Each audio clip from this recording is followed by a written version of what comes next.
Welcome, everyone, to our discussion on a fascinating work that really digs deep into wisdom and life lessons. This book, Quote DAH by Meshach Ford, really takes us on a journey through various aspects of knowledge and personal growth. I'm really excited about this. It seems like the text is packed with reflections on not just wisdom, but also on avoiding folly, right? Absolutely. It's structured into several chapters that each tackle different components of living wisely, from avoiding foolish decisions to cultivating life knowledge. The preface sets the stage with a note of humility and evolution. Yeah. I noticed that the author mentions it's their third book, apologizing for any mistakes, which is pretty refreshing. It reminds us that learning is a continuous process. Exactly. And, the overall idea is that every wise choice is surrounded by wisdom, almost like a safety net.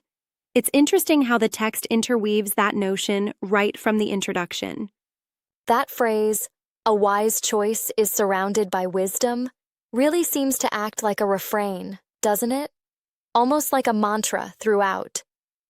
Yep. And it kind of underscores what the author is saying across all chapters. For instance, in Chapter 1, Don't Be a Fool, the discussion is about how pre-planned schemes and self-imposed limitations can actually trap you in folly. Right. It cautions us about copying foolish behavior and delegating wisdom to those who might not deserve it. And did you catch how it warns against laziness too? It's like, if you're lazy, it can spiral into more serious troubles, almost like a seed growing into something harmful, as the author puts it. Exactly. It's, an interesting analogy. The idea that laziness, if unchecked, can evolve into a sin. And then in Chapter 2, Wisdom, the tone shifts to the trade and appreciation of true understanding. The verses really push home, that genuine wisdom comes through experience and active engagement. Yeah, there's a lot about trading one's willingness for learning from reality. It's like saying, if you do nothing, there's no wisdom at all. Right. It's like, you have to be proactive. Like, think about it. Even if you have tons of knowledge stored away, it's useless if you never put it into action. That idea threads through all the chapters.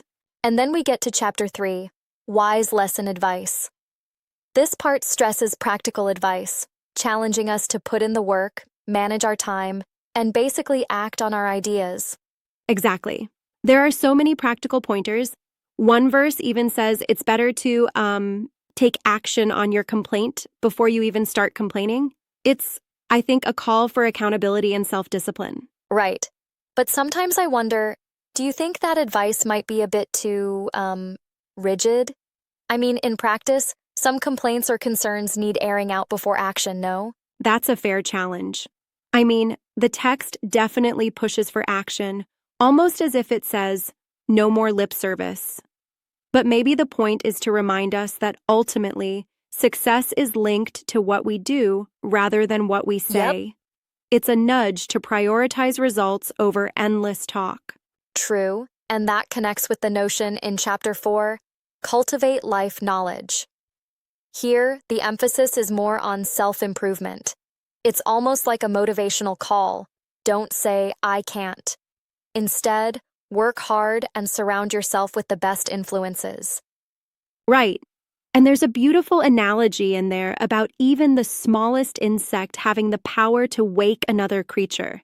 It's a subtle reminder that even the little details in our daily habits can spark significant change. Yeah, it really makes you think. It's like each small action contributes to a larger picture of growth. Exactly. And the text really warns against excuses, too.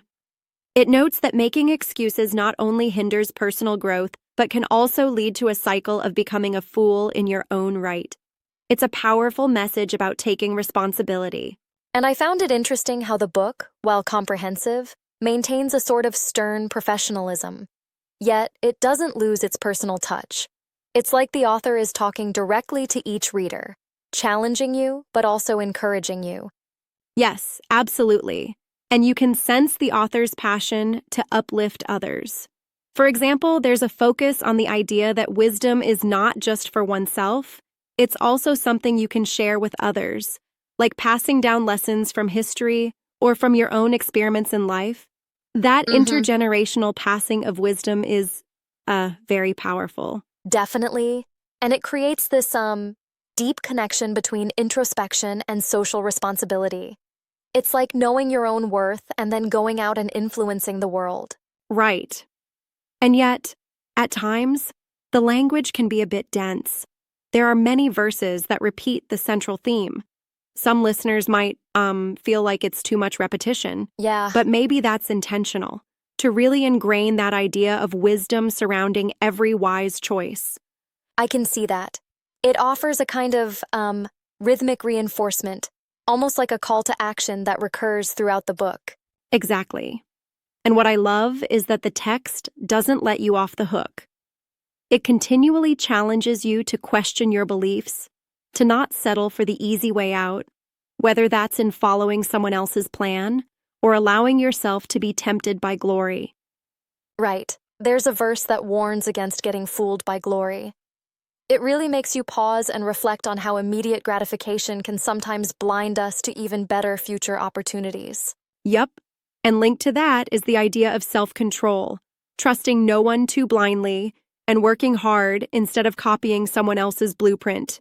It's all about being independent and accountable, even in our emotions and actions. And I find that compelling, especially in today's era when we often see people leaning on hashtags and viral quotes instead of true introspection and self-work. Right. It's almost a call back to basics, cultivating life knowledge, as in Chapter 4, by acknowledging that every challenge or opportunity is a chance to evolve. And if you're willing to ask yourself the tough questions, you become a better architect of your own life.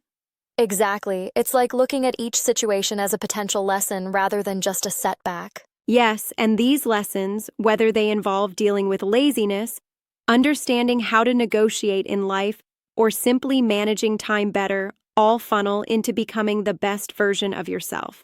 Right. The whole narrative is very much about empowering the individual through wisdom and hard work.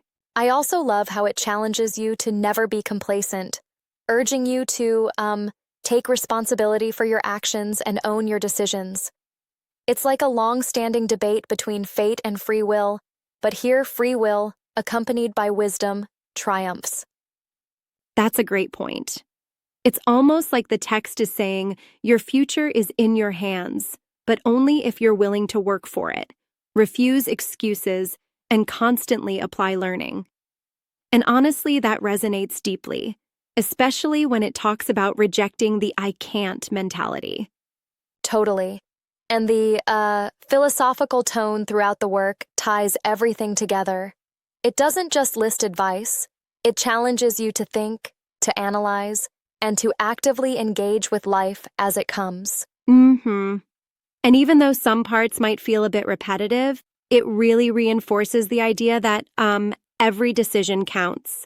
And wisdom is an accumulative process, a mosaic built over time through trials and errors.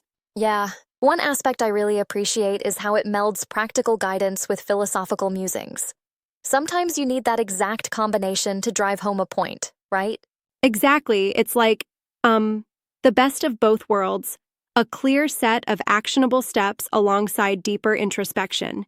And that, ultimately, is what makes this book both a self-help guide and a philosophical treatise. Right. And it really encourages you to not only learn from your own experiences, but also to be cautious about who you let influence your journey.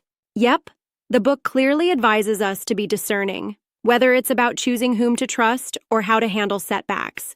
It's a strong reminder that wisdom and truth go hand in hand with personal responsibility. In the end, what stands out for me is the consistent emphasis on action. The whole text implores us to work, to strive, and to never simply settle for inaction, no matter how enticing it may be to, mimic someone else's path. Absolutely. And if there's one takeaway, it's that our choices shape our realities, and the more wisdom we gather and apply, the better prepared we are to face life's challenges, even the ones that come disguised as foolish opportunities. Right, because sometimes the easiest way is not the best way, and living with intention means embracing that struggle as a chance to grow. Exactly. It all comes down to cultivating understanding, relinquishing excuses, and daring to be independent. That's the essence of what Quote Dash is urging us to do. Well, this discussion really makes me want to revisit those verses and let them sink in even deeper. It's, a powerful roadmap for anyone looking to live a thoughtful and meaningful life. Indeed it is. And I hope that our listeners take away from this that every wise choice they make can, in turn, be surrounded by layers of wisdom, built through dedicated self-improvement and honest reflection. Absolutely. Thanks for this enlightening conversation. It's been a real treat to unpack these ideas together. Thank you too. Here's to more wisdom, more action, and a life well lived.